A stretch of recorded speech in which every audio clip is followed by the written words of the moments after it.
So let's move on to Job's response to Zophar in Job 12, 13, and 14. So this is one of his longer speeches.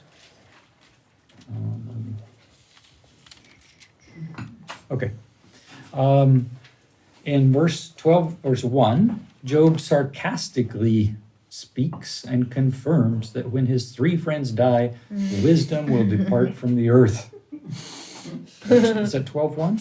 12:2? 2. Mhm. Yeah, the problem is there's an English difference in numbering. okay. That's why my numbering is often off by one verse. Some translations have a different numbering. And then Job accuses his friends for having contempt for his misfortune and warns his friends that disaster could come upon them as well in verse 5. So it's like, guys, I think you should keep in mind, this is now happening to me, but this could happen to you. And it's kind of like, could you put my shoes on and walk in my shoes? That might help your perspective. Job challenges the theory that the blessing of man is exactly connected and related to the righteousness and wickedness. So that would be verse 6. And this is an important point, okay? The tents of robbers are peaceful. Those who provoke God are confident, who carry their God in their hands. So idol worshippers.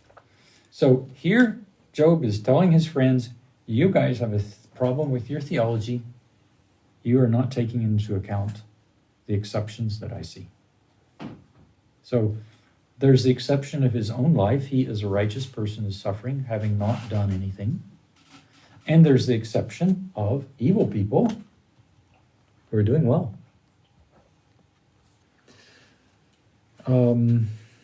Then verse 7, we learn that animals, birds, also have a form of wisdom. Let's see, I'll just read that 7 to 10. But now ask the animals, and they will teach you, or the birds of the sky, and they will tell you. Speak to the earth, and it will teach you. Let the fish of the sea declare to you. Which of these does not know that the hand of the Lord has done this? So it's the idea, these animals know the Lord, and they know he's responsible. In his hand is the life of every creature and the breath of all the human race.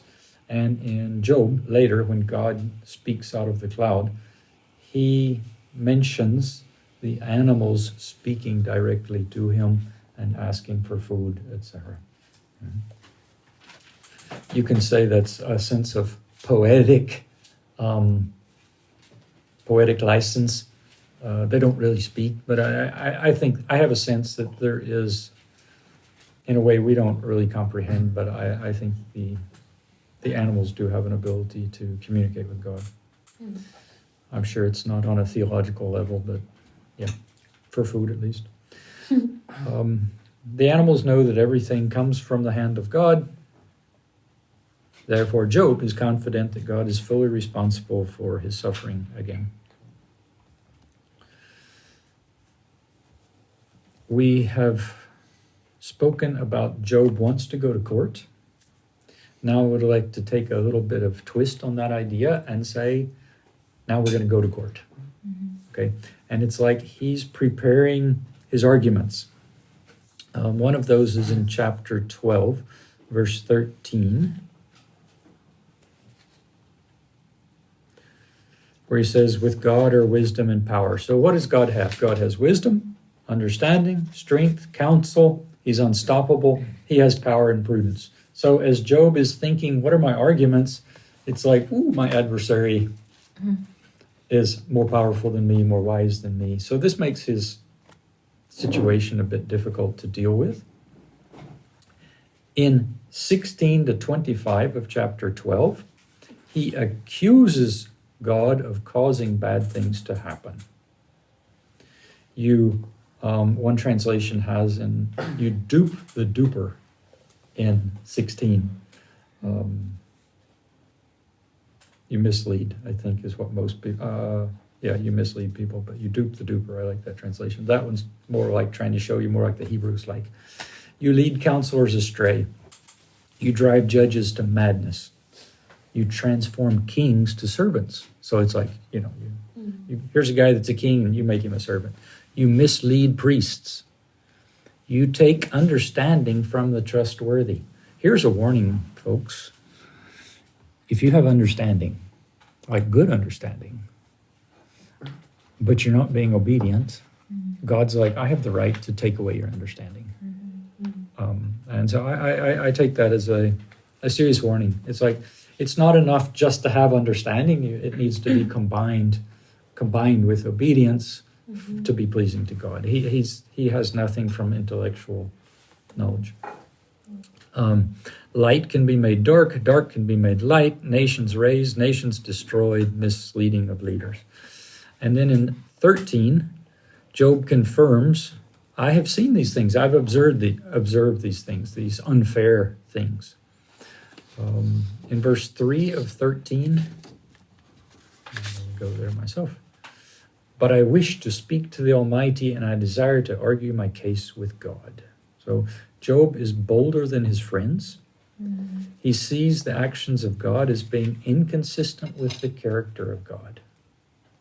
Can we say that? I think we can. Yeah, because he has also this envision of what the character of God is, and he's like, it doesn't align. There's incongruence here. This is another thing I love about the Bible, and I love about the book of Job, is God is not embarrassed to discuss these things. Case in point, we Sabina's aunt, you guys, I think most of you know about, and we're arranging for an apartment where she can have 24-hour care. And Sabina was interviewing the lady who applied for the job to do the 24-hour care. So they're down here talking, Sabina, her mother, and the lady, and I'm upstairs in home office with the door open. And her mother is sitting here telling the lady how horrible the aunt is. And I'm like, wait a minute. You want this lady to take the job, not run. And I called Sabina. I said, Sabina, can you come here for a minute? And I'm like, I think you need to shut your mother down. This is not good. And then afterwards we discussed, and it's like, well, the lady needs to know what she's getting into, because otherwise she just leaves after the first day or two, and you have nothing from that, you know. Yeah. And so I accepted that, but it reminded me of this. It's like God he's okay. He's like, hey, put your cards on the table. Tell me what you don't like. Express what seems inconsistent to you. And he does it throughout the Bible himself. The Psalms deal with these things. Job deals with these things. And this just makes the Bible realistic. It's just like, no, this is not sweet sugar coating things. There's no sugar coating here. It's like, let's get down to the true problems. Okay. So Job considers, if you look at 13:5, he tells the friends, you guys are only keeping silent. If you would only keep silent, that would be wisdom.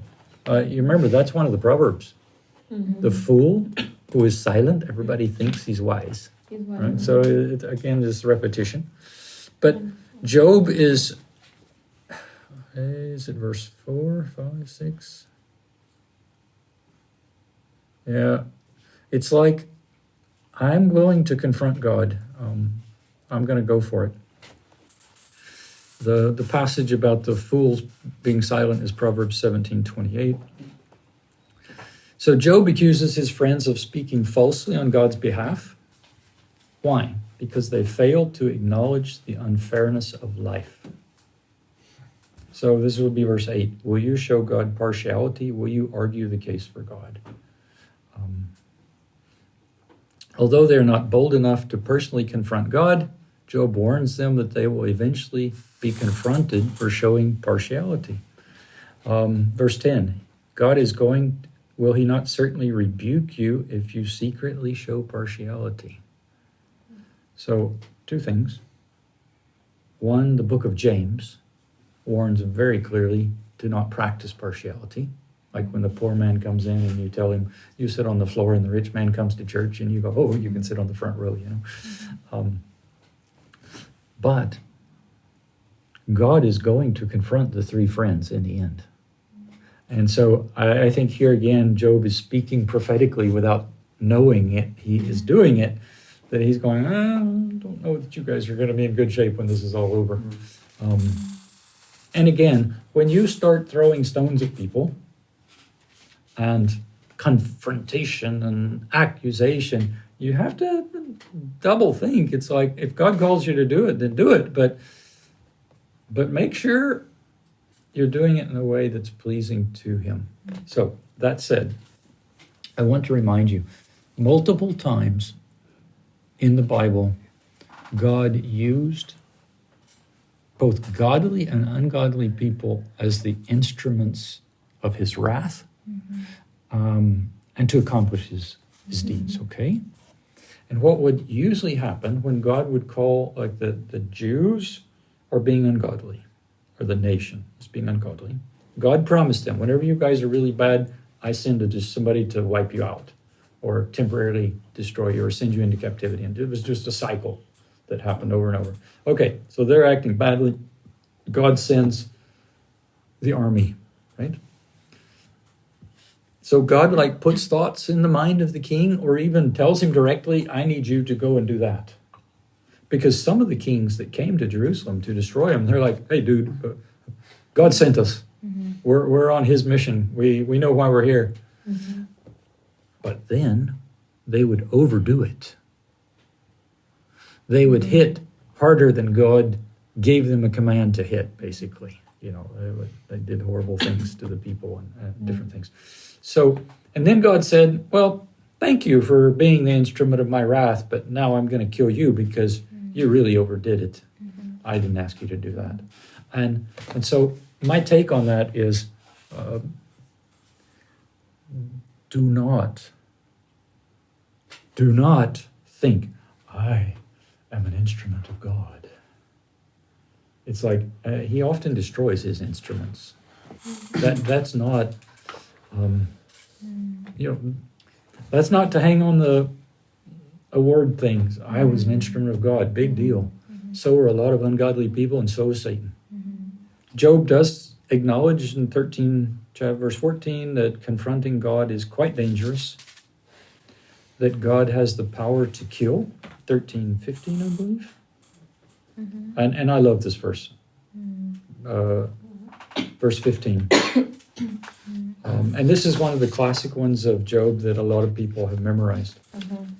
Even if he slays me, I will hope in him. It's hard to say. And it's like, remember, Job has this envision, God's shooting arrows at him, God's beating him, okay? And he's going, even if you kill me, I'm still going to hope in you, because it's like, what else should I do? Where else should I go? You're the one in charge. And this is the difficult position that God sometimes puts us in. And what does he want? It's like, just keep hoping. That's fine. That's pleasing to me. Yeah. God does not say you have to figure it out. You have to know why I'm doing this. You have to know what I'm trying to accomplish. You do not. But what he does want you to do is say, I will hope. And then Job says, I will surely defend my ways to his face. And that's this whole idea of the courtroom that he's wanting to have. And then in verse 16, he is truly assuming at some point there will be deliverance. This will become my deliverance, for no godless person would come before him. And I'll assume that Job was like, maybe my deliverance is in the next life type thing. I don't know that he was absolutely convinced it was going to be in the here and now. But this is a nice verse to memorize part of it if you wish. After making his case, Job pleads for a bit of mercy. And let's look at 13:21. Maybe we'll start with 20. Only in two things spare me, O God, and then I will not hide from your face. Remove your hand far from me and stop making me afraid with your terror. That's very similar to the one of wanting a mediator, right? And stop the beating. Remove your hand far from me and stop making me afraid with your terror. Then call, and I will answer, or I will speak, and you respond to me. How many are my iniquities and sins? He's like asking God, okay, what is it? I'm missing something. What is it I've done? Show me my transgression and my sin. Why do you hide your face and regard me as your enemy? And again, this is Job's opinion. God regards him as his enemy, but he feels like God just made a mistake. That's why that's happened. And then another, wow, just such the poet's ability to make these images. You put my feet in stocks, verse 27. You watch all my movements. You put marks on the soles of my feet. So if I get that right, he's saying you put my feet in stocks, and then you beat my feet. What are stocks? Stocks are the wooden things that It's it's like a like handcuff, the wood goes right? down like this, and your feet are sticking through, but they're locked down. You can't move at all. It's like handcuffs. They're, for they're, feet. not- they're more than handcuffs. Handcuffs you can move this way. Stocks, you're stuck right there. Paul was in stocks Okay. in the prison, so his feet and his hands were in a wooden beam, Okay. and the beam has just a little cutout, Mm, and so you can't get your hands out. You can't move left or right. You can't lay down. You can't do anything. understand. And he uses this vision. You put my feet in the stocks, but then you put marks on the soles of my feet, so his feet are being hidden. So, man, he's just, and then 28, I waste away like something rotten, like a garment eaten by moths. So this is like almost a high point of his depression. But it's not just depression. I mean, he is suffering. Yeah. Sorry for such uplifting pieces here. Let's jump to 16. A few verses here. Verse 8. You have seized me, and it has become a witness. My leanness has risen up against me and testifies against me. So I understand it as his physical condition. He's like, this is one of my witnesses against God's goodness, or the proof that God's making a mistake. But then in verse 19, that is not right. There's a verse that says, 69. he has a witness in heaven. Yeah, just not yet. I didn't go far enough. Thank you. I was looking at 16:16. Even now my witness is in heaven, my advocate on high. Can somebody explain to me how we should understand that as far as how he understood that? And that one to me is a bit mind-boggling.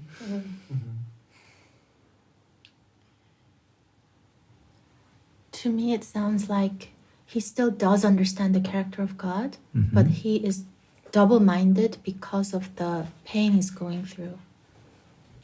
So on the one hand, he's saying, in this court, I feel I'm being wronged and God is making a mistake. But on the other hand, he's also saying, God's character is my witness. But the advocate, okay, the advocate is like the lawyer that defends you. Sure, yes. Right? Yes. So that's what I'm saying, like that's the character of God that will advocate for him. Yes, as but well. who is that advocate? In the way that Job understood No, who is that advocate in reality? for us. Jesus. It's Jesus. It's Christ. Mhm. When did Christ begin to exist? From the beginning. He didn't. From the beginning. Yeah. So Job's perfectly correct. My witness is in heaven. My advocate is there now at this moment. Okay? He wasn't calling him Christ, but he's this is the interesting thing. Already in his theology, he's basically distinguishing the Godhead as far as there's at least the Father and the advocate, Right. Or the right? judge And then he talks about the yeah. Spirit as well. Yeah. So it's like he understands the Trinity, where we're like, okay, I guess God explained it. Even the understanding of heaven? Hmm? Which kind of understanding of heaven could they have? Yes, this is another yeah, and you tell me, okay? I don't know. But the point is, there was an understanding of heaven in some form and fashion, and the understanding he had. He did have an understanding of eternal life. I can tell you that. He had an understanding of hell. So it's just amazing to me how much they knew. And we think, oh, we're so smart because we got the New Testament. It's like, nope, that was not necessary. As far as they got a long ways without it as well. And I hope you're seeing the gospel message is not found in the New Testament. It's just explained in the New Testament. It already existed. And so whenever the apostles were explaining the gospel message, they kept going back to the Old Testament and saying, look here it was, and here it was, and here it was, and here it was. They were explaining it, but it had been there the whole time. And it looks to me, it was already there in the time of Job. Yeah? Obviously, Christ has not yet come and died on the cross, but the concept of him as being the advocate and the intercessor is already there. Just amazing to me.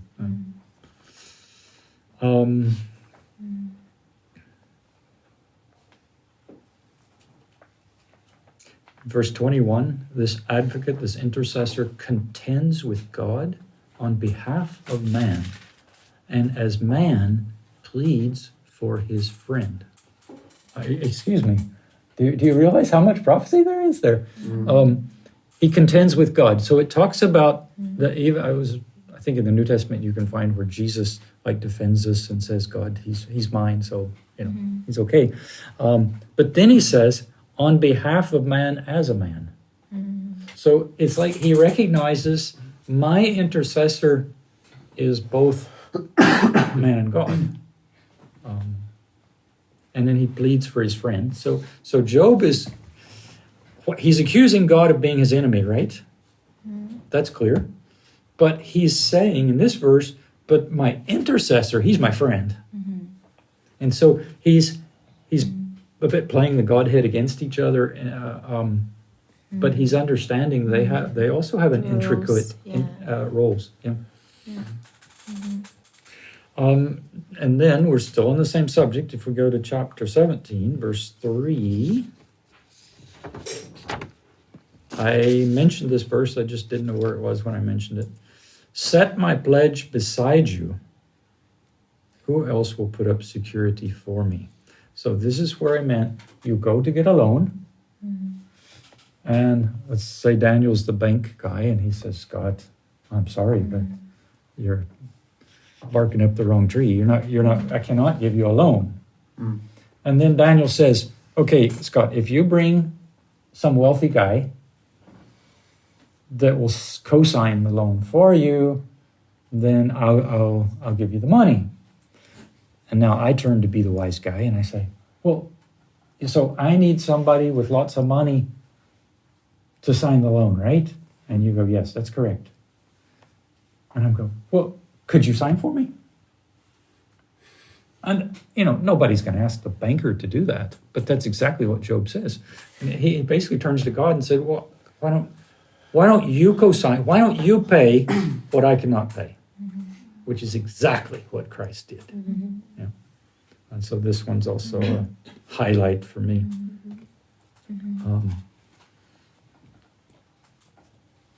Later, if just mentioning a few things about the courtroom, Job even comes out and says, I can't find the courtroom. That's in 23:3. He dreams of being able to present his case to God. He's confident if he could just present his case, then he would win the case. And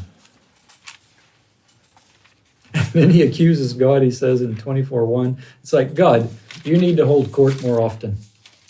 It's like there's not enough days when the courthouse is open. And this is his frustration with not being able to talk. And he accuses God, the calamity should be for the unrighteous. Well, that's fair to say. I agree. I would prefer that calamity be for the unrighteous, not for the righteous. But God sometimes has a way of doing things differently. Okay, 31:35. If only I had someone to hear me. Here is my signature. Let the Almighty answer me. If only I had an indictment that my accuser had written. So, get this picture. He says, okay, God, I have now given you in writing my accusations. Could you please give me yours in writing? Yeah. But God has not. God's left him hanging. He doesn't know. What have I done? And then he says something to the effect, I would refute it point by point if you would give it to me.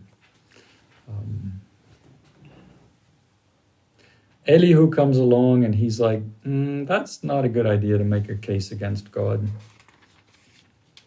It's a good way to lose. The imagery of the courthouse is one that just follows throughout the whole book, and you can just find it in piece by piece. And it's interesting because in the end, God goes like, let's do it. Let's do it.